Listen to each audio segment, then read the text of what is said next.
All right. Good afternoon, Lexi. Thanks for coming to your performance feedback.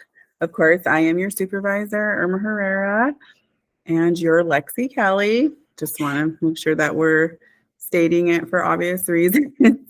The date that we're going to go over your feedback is November 14th, 2025. And I'm going to actually see if I can change this here to 5:30. If not, if you don't mind, I might just have to edit it later if that works for you. Yeah. Okay. All right. So first we're going to go over the administrative and your professional skills. Of course, you can see at the top our rating schedule, how we went. 0 meaning that you require frequent reminders and or there's frequent vital administrative. It's not working out. Number 1, occasionally needs reminders or feedbacks to demonstrate the skill. And then number 2, if you get a 2, you're consistently demonstrating the skill. So you will get a copy of this, so you'll be able to overlook those again if you need to. So the first thing we're going to go over is one thing that's very important, and we're going to talk about arriving to your work on time for your session. And in that one, you got a 1 because it looks like there have been several instances where you arrived after the client has arrived. And you are on a daily basis provided about 20 minutes of planning time before each session so that you can gather materials and you're ready to start your session. So that way, when the client comes in, you're ready to go and start programming, which allows for, treatment control and session control and things like that. So if you're arriving late, that means that the client's hours are not getting met, the programming is not going to be complete, and your whole session, you're most likely you're going to be playing catch up. So that's something that we are going to talk about later when we go over what we need to work on. Would you agree with that kind of? Okay. I would. Okay, complete session notes accurately. I did give you a 1 on that one as well. It looks like currently you're at a 76% accuracy with each session note, which session notes are very important. Those are what we have to make sure that everything is being done with fidelity and how the client is doing. So we will need to work on trying to get that percentage up to about a 90%, maybe even to 100. And if you need some help with that and guidance, let me know. I will be sure I can help you with that at any point in time. But one thing I will like to say is that you're really good at turning them in on time. We just got to get the detail correct on it. I gave you a 2 on that one. You're consistently submitting your session note within 24 hours of the session. So we are meeting criteria on that one. So we'll just get a little bit more detail in there. All right, so we're going to go. Workspace is set up so that reinforcers and preferred items are under the control of staff. So we did notice that there was several instances when CW preferred items were within arm's length. So be sure that you have total control over these items so that they're not able to reach, because what happens is it gets in the way of their learning. So they're not able to focus, and data is not taken accurately because they just are, focusing on their reinforcers rather than the SD that you're delivering. Okay, yeah. Okay, let's see. Materials are organized to facilitate efficient pacing. I actually gave you a 2 on that one. You're nicely done keeping the program materials organized and easily accessible. So when you have to go from one to the next, you're ready to go. So there's not a lot of delay, which decreases the likelihood of undesired maladaptive behavior, which is great. Okay. Because we know if it takes a long time, Johnny's going to come from the side if he doesn't want to wait. So good for you. Let's see. Shows professional courtesy to peers and colleagues. Oh, wait. Did I miss one?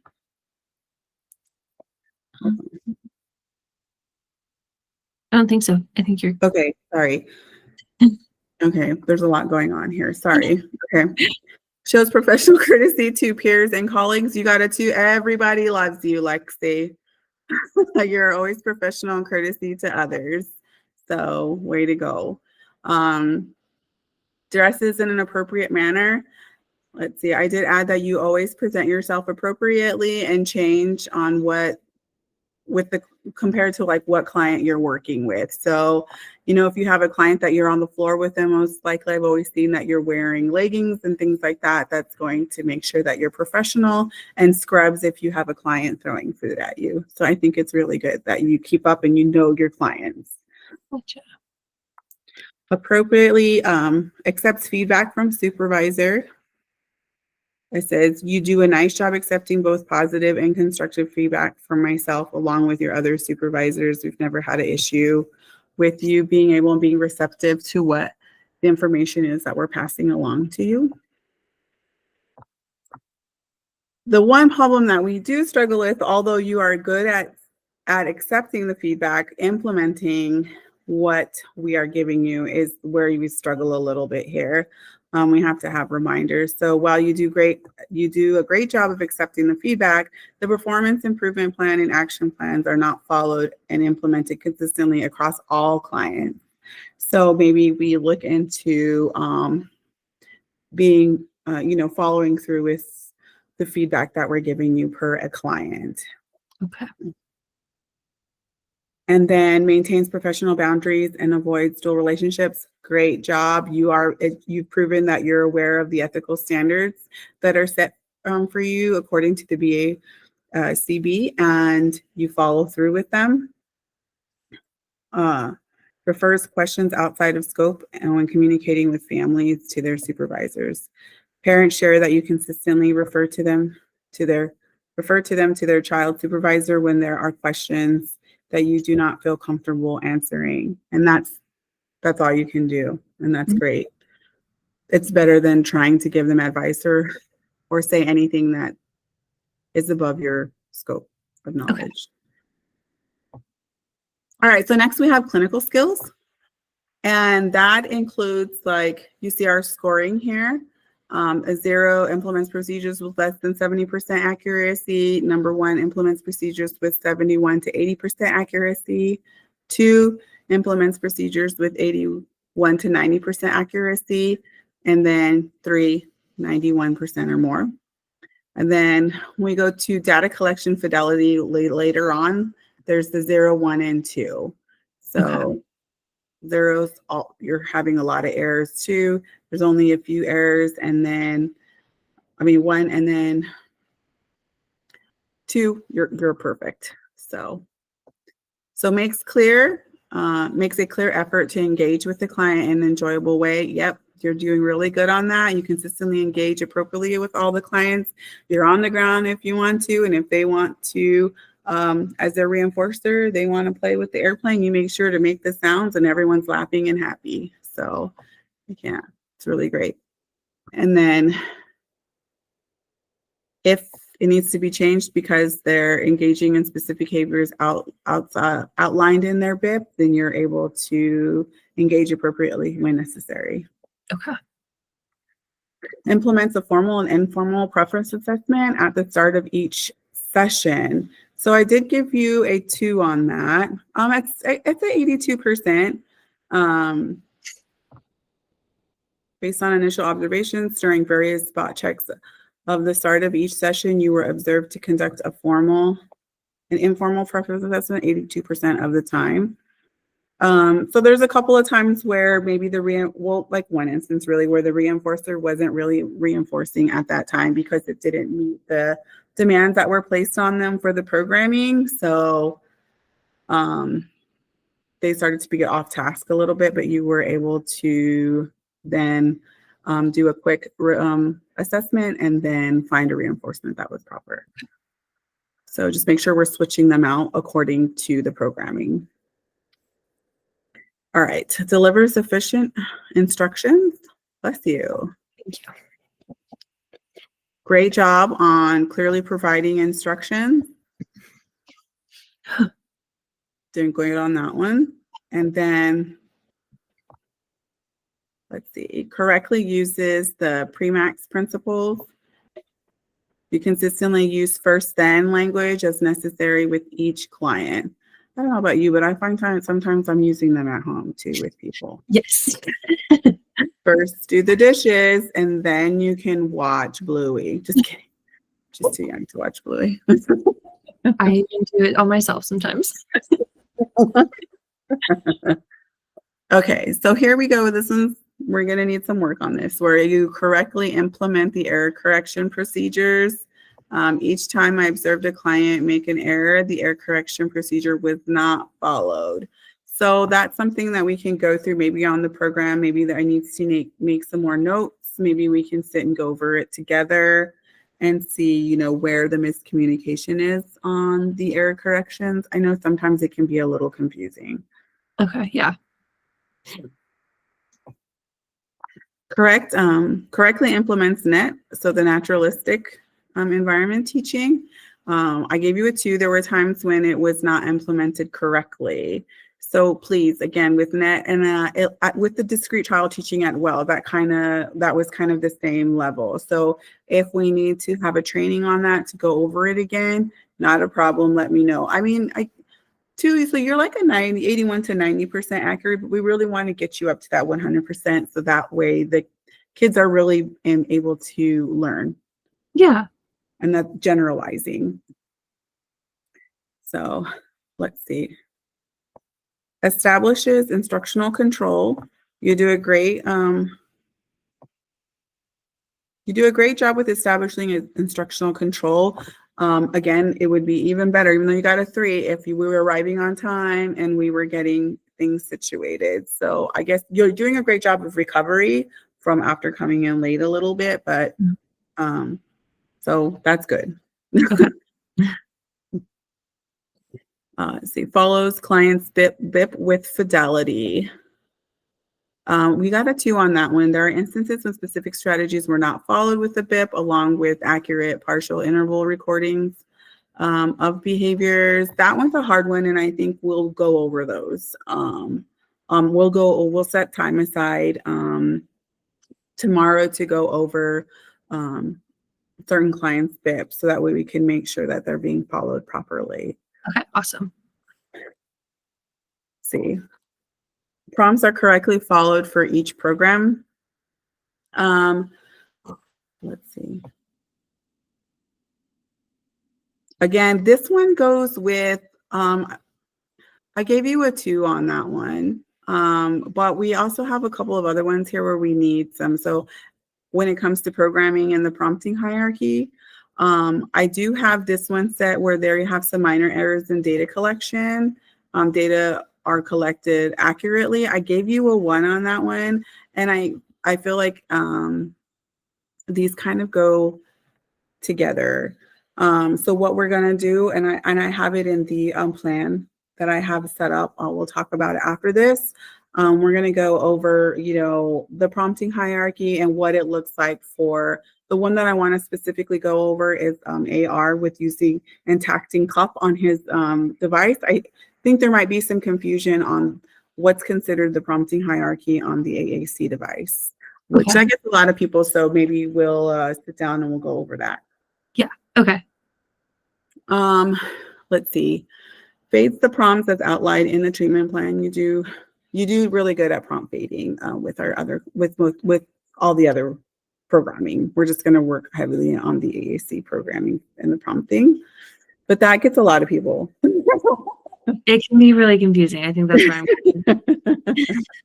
I'm reinforcement is delivered as outlined. Remember that each client has a specific schedule of reinforcement, and we want to make sure that we are following that because that way, that's the only way to know that our programs are working. So if you're doing something different than another RBT and we're not following the same reinforcement schedule, then we're not getting accurate data because most likely behaviors will be happening maybe for you or for them and vice versa. Okay. They're not the same, if that makes sense. It does, yeah. Let's see. We talked about the data collection, and then programs are implemented with fidelity. We gave you a 2 on that one. You are demonstrating at an average 85% accuracy with implementation of the programs. Let's get that up with our next review to 100%. But 85% is good. Mhm. Provides behavior-specific praise. Great. I'm always hearing you. Vocal praise, high fives. You're doing a great job on that. And most of the clients seem very motivated by it. Okay. Collects maintenance data accurately. That goes along with all the data that we're going to go ahead and go over in the prompting. So that way it's clear on what we're looking at. Do you find that you struggle a little bit with that? I think so, yeah. In the moment, it can be really difficult. Okay. Maintains an appropriate pace of instruction. I put here that you are able to adjust your pace depending on the client's needs with ease. So if you see that they're having a more difficult time and you need to slow it down a little bit, you're really good at it. And if you feel like, oh, you need to speed it up because you're going too slow, you're really good at adjusting that. And that's very hard to do. So, good job for being able to observe and see when you need to change. Implements antecedent strategies as outlined. Implements consequence strategies outlined. Both of them we need to work on. Both of them you're delivering like about a 75% accuracy. So the next time that we sit in session and we're with a client, I'm going to go ahead and model for you on what it looks like on the antecedent strategies and the consequences strategies. I think that'll help a lot. Okay, perfect. All right. Thanks for bearing with me here. I know this is taking a little long. We have our interpersonal skills. As you can see, the scoring up on top. As goes, communicates respectfully and appropriately in most interactions. And a 2 is consistently communicates clearly. You're doing great and you're a rock star. Let's see. So the first one, communicates effectively with peers. This is the one we're going to actually go over in our plan. We just want to make sure that when we're communicating with peers, we are not doing so during session with clients. Our attention should consistently be on client. I know how difficult it can be if you're sitting in a 3-hour session and you need to just breathe and talk to somebody about what you're having for lunch. Let's try, when we go over your plan later, we'll talk about like antecedent strategies and things like that. So we do want to make sure that we're always, focusing on our clients because that's what we're here for. Okay. For the next few ones, communicating effectively with parents and guardians, with your supervisor, with your clients. You're really good at communication when it needs to be. You're engaging properly. You talk with the clients. It's great. They're always loving the feedback that you're giving them. You always maintain a professional tone with the families and related service providers. So when they have to go to OT, PT, and they're asking you questions, you're really good at answering them accurately and clearly so that they understand. Uses language that is easy for families to understand. I haven't heard anyone that said that they need to, get an ABA acronym list because they don't understand what you're saying. So that's good. It's really good to be able to transition from talking with your BCBA and talking with families and knowing what's appropriate to say in terms that they understand. Okay. Demonstrates an understanding of client and parent guardian concerns. You do great with that. You don't have an issue. You do a nice job sharing information. Again, that goes back to the feedback where they're very happy with you. Uses reflective or clarifying statements when needed. So there are times when it may be helpful that more reflective and clarifying statements are used, especially during supervision sessions, to help ensure that you understand what the expectations are and what could be done moving forward. So, it could be that you may have questions. So, make sure to slow down and, think about what you want to say next. But Okay. yeah, I get it. You can see right now, sometimes I just go 100 miles an hour. So stop, take a breath, and think about what we're saying. Accepts feedback without defensives. Great. In our field, constructive feedback and criticism is the best. It's the only way we learn and grow. Yeah. So I think you're really good at accepting it. So that's great. Participates in team discussions or meetings. You're a little kind of withdrawn sometimes during meetings. Maybe you're just a little shy, but if it would be great if you could, if you have any questions or concerns about a programming, it's good to learn with peers too. So maybe that would help with your data collection as well while you're doing programs. Hey, I don't really understand what the expectations on the prompting hierarchy is for the AAC devices. And then that would be a good place for us to collaborate and learn together. Okay. So don't be afraid to speak up during our meetings and discussions. Engages in preferred activities during rapport building time with clients. You do great. Again, this is a really good strength with yours. I really enjoy seeing you interact with the clients and working together. Shows enthusiasm and positive effects during the session. Yes, you are a rock star. You're always happy and excited to be there. You show no issues of possible burnout or anything like that. So way to go. Because it happens in our field. We shares objective sessions and updates with families. Yes, it's great how you share specific data regarding the session that is objective. So all in all, you're doing a great job, Lexi. How are we feeling? I feel good. The places that you pointed out, I do know I need maybe a little extra help. I think it'll help. You pointed out that you would sorry, excuse me, model and maybe with data collection, I might need a little bit of a refresher on a couple of things. In the prompting hierarchy with the AAC device, I think I'm getting pretty confused on that. Maybe it gets really confusing sometimes. There's so much going on. In the moment, it can be a little bit more confusing. But if we could go over that, I think that would be really beneficial for me as well. Oh, good. Okay, that's perfect. All right, I'm just going to take a moment here and I want to switch my screen to be able to show you what the 3 specific things that I really want to work on. Let's see here. Okay.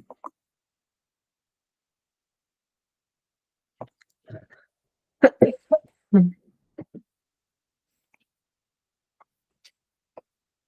see. Probably should have had that ready for a little smoother transition. All right. And hopefully this doesn't take much longer, Lexi. I appreciate you hanging with me. Yeah.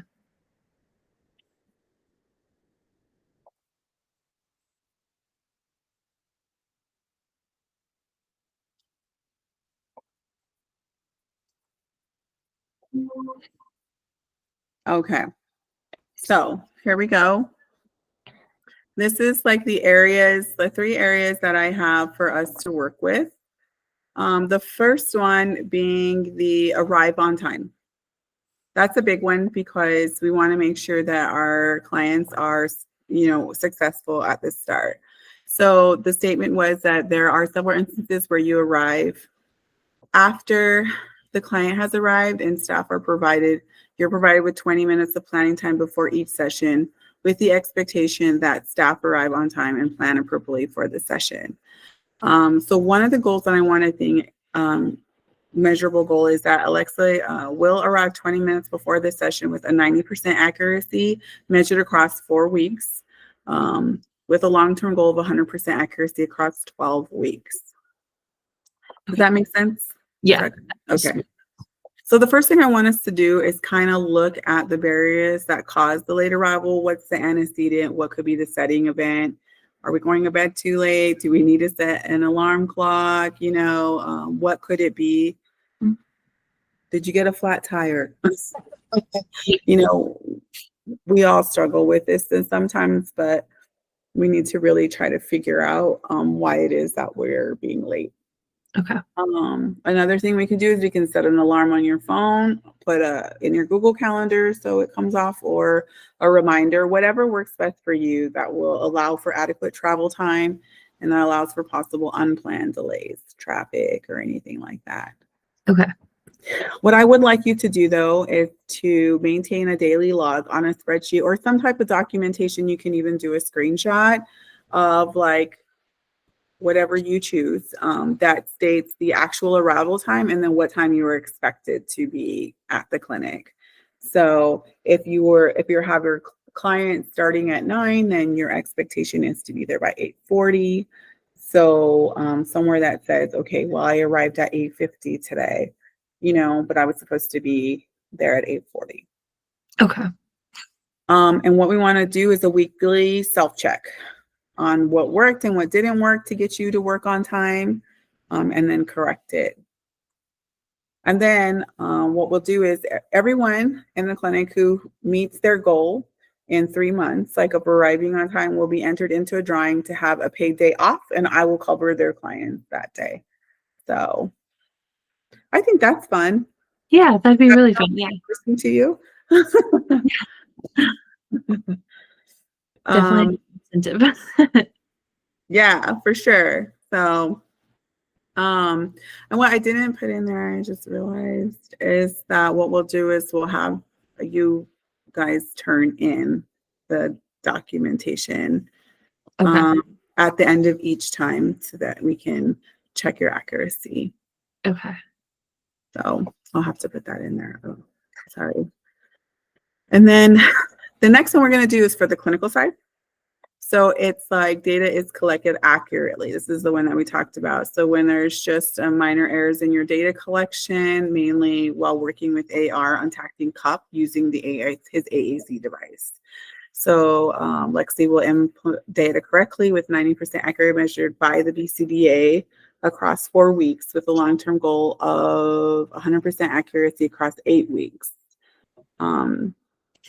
So IRMA will retrain proper data taking on programming and prompting hierarchy, what it looks like, right? So on the AAC device, the gesture, the verbal, the demonstration, because sometimes even though it asks those things, we're not sure what it really looks like using an AAC device, because sometimes it looks different, a little different.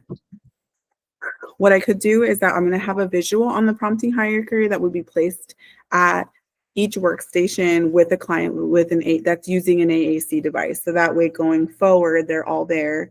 And if you need to refer to it as you're working on those with the different clients that have AAC devices, it's there for you. And anyone else who needs it. I always think we all need a reminder every now and then. Yeah. And then IRMA will take IOA data once a week to make sure that data is being taken correctly, so that there's some follow through with that. And then Lexi will ask questions if instructions or treatments are unclear and needs training on the proper data for the programming. Okay. And then afterwards, Lexi will be able to pick a gift card of choice within a set limit of the goal is met within the time frame stated. Okay. Awesome. I'll do a correction on that and then I'll send it to you. And then let's see, our last one, yay, is that I want to talk about for the interpersonal communicates effectively with peers. This is a big one because it really does affect treatment and treatment fidelity. So we just want to make sure when communicating with peers that we are not doing so during session with clients. Our attention should consistently be with the clients. So Lexi decreases communication with peers while in session with 90% accuracy measured across 4 weeks with the long-term goal of 100% accuracy measured at 6 weeks. We want to shorten this because it's very important.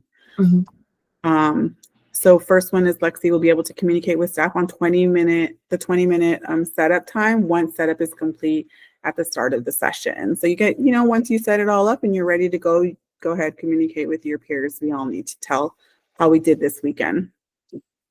The next one will be Irma will do spontaneous observations twice a week to take data during a 1-hour time sampling to see if Lexi is reducing the amount of talking that is happening while session is happening.